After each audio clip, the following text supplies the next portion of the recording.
D-Day was 5 days ago. I'm still waking up in shock every morning, and for a few seconds I forget everything, and then it hits me all over again.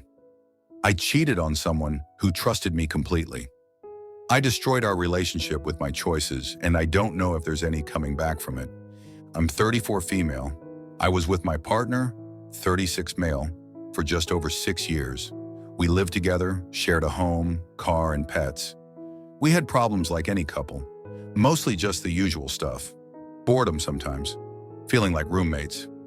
I kept thinking we were just in a lull. He was supportive, present, affectionate, the kind of guy who always made time for me even after the long shifts. He always made sure I ate, or that the car had gas, or that the little stuff around the house was fixed. He didn't do grand gestures, but he was dependable and real. I don't even know how the affair started. It didn't even feel like an affair for a long time. It was a coworker. Cliché, I know. We were on the same team. He complimented me every day and said he couldn't believe someone like me wasn't taken already. I should have emphasized him that I indeed was taken, but I didn't. I basked in the attention he was giving me. The first time I messaged him outside of work, I knew I was pushing a line, but I went for it. I was sick of being responsible. I just wanted to live in the moment for once. That was how I justified it. Through the months, I kept saying I'd stop, that I wasn't doing anything that wrong. Then we had drinks one night after a big project wrapped up, and he kissed me in the parking lot.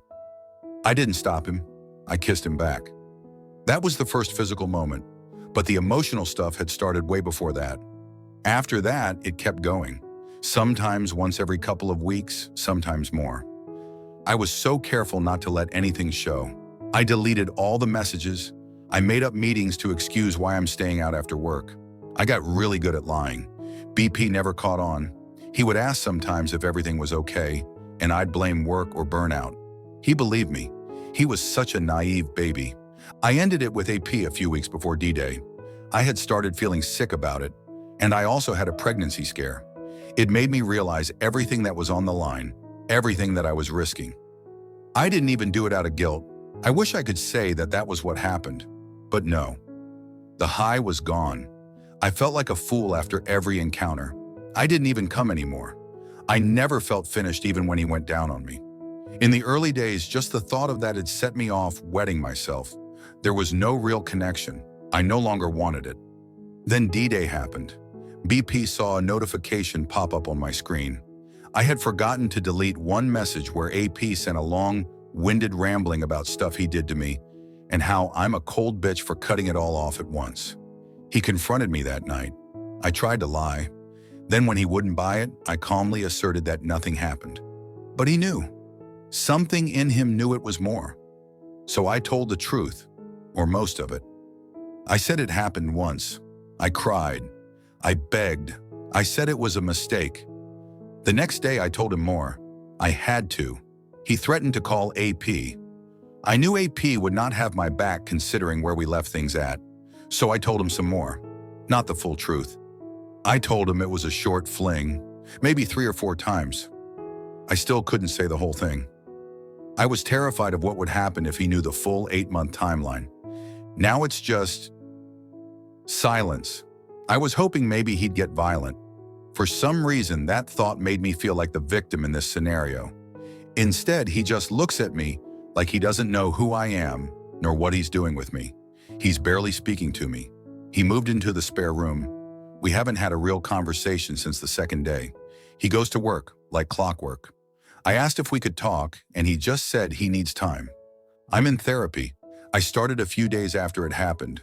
It feels like screaming into the void right now, but I know I need to stick with it. I'm realizing I never learned how to sit with discomfort or feel good about myself unless someone else reflected it back to me. I was always chasing the next person who made me feel special. That's how this happened. I miss my partner. But more than that, I hate what I've done to him. I hate that he's walking around the house, looking broken, and I am the cause of that. I don't know if he's going to leave. I want to believe we can rebuild, that I can earn back his trust. But I know that hope is selfish right now. I offered to tell him everything, and he said, I don't need to know more. I know enough. I think that hurt more than anything. I don't think that's even possible anymore. But for whoever I become, I want to stop living like a person who floats from one hit of validation to another. I want to stop lying. I want to be safe for someone again, even if that someone is just me for now. I know a lot of people here say it gets worse before it gets better, that you have to face the ugliest parts of yourself before you can really change. I think I'm just at the start of that process. If he decides to walk away, I'll have to live with it. I already know I've lost something huge. I'm just trying not to lose myself too. Update, he moved out 2 weeks ago. Not in a dramatic bags thrown down the stairs way. It was measured, quiet. He boxed his things room by room, bit by bit. A lot of his stuff was technically ours, things we picked out together, though he is the one who paid. He took them all anyway, never even asked if I wanted them. Left me the couch and the bookshelf we built one weekend together from scratch. I think that was intentional. I think he didn't want to take the things that were us because, in his mind, there is no us anymore. A week after he moved out, I got a text from one of his friends saying he'd heard what happened and that my ex was staying with him for a bit. Then he asked if I'd let him rail me. What the fuck? I didn't reply. I blocked him. I have a feeling my ex put him up to that, like I'm some hooker. Does he think he can take me for a joke just because I had an affair? A few days after that, I found out through a coworker that an HR investigation had officially opened. Someone had reported AP and me, likely one of the night staff who saw us leaving together.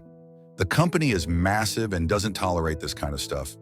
They take workplace misconduct really seriously. I'm not sure who else they've spoken to, but I know they reached out to my ex. I assume he gave them what he had. I don't blame him.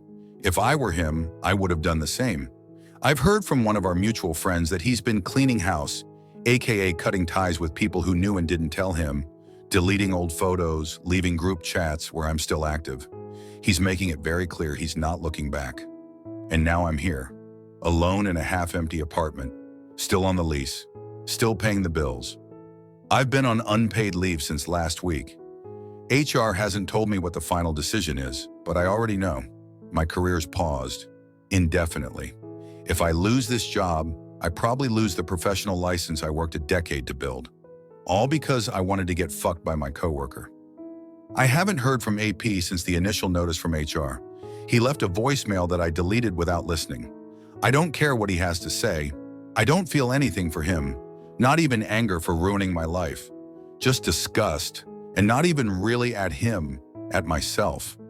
For thinking his fat ass was worth anything. For turning my whole life upside down for something so meaningless. If it comes to that, I'm willing to throw him under the bus, if it means I can keep the job. I've been trying to deepen friendships, real ones. I've cut out the friends who encourage the flirty behavior, who laughed when I told them I was texting AP, who said things like, "You're too hot to settle." Those people weren't helping me. They were enabling me. I don't hate them. I just know I can't be around that anymore. I reached out to a friend from college recently. She's married, has a kid, lives out in the suburbs now. We weren't super close, but I always respected her. I told her a little bit, just that I'd messed up and was trying to get better. She was kind. She didn't condone what I did, but she didn't shame me either. We've talked a few times since then. It's slow, but I'm trying to surround myself with people who live the kind of lives I admire. Quiet, grounded lives. I still think about him every day. I think about what we had, about how safe I used to feel waking up next to him. But I also think about the look on his face when he realized I'd lied to him, the way he shut down piece by piece until there was nothing left between us but silence. I remember that now when I'm tempted to reach out. I remind myself, this is what I chose. Not intentionally maybe, but every small decision, the deleted text, the extended lunch, the excuse about staying late, they all added up to this. Right now, it feels like I'm stuck in between the life I had and the person I want to become. I'm looking forward to the day I don't feel so stuck, no matter how long it'll take.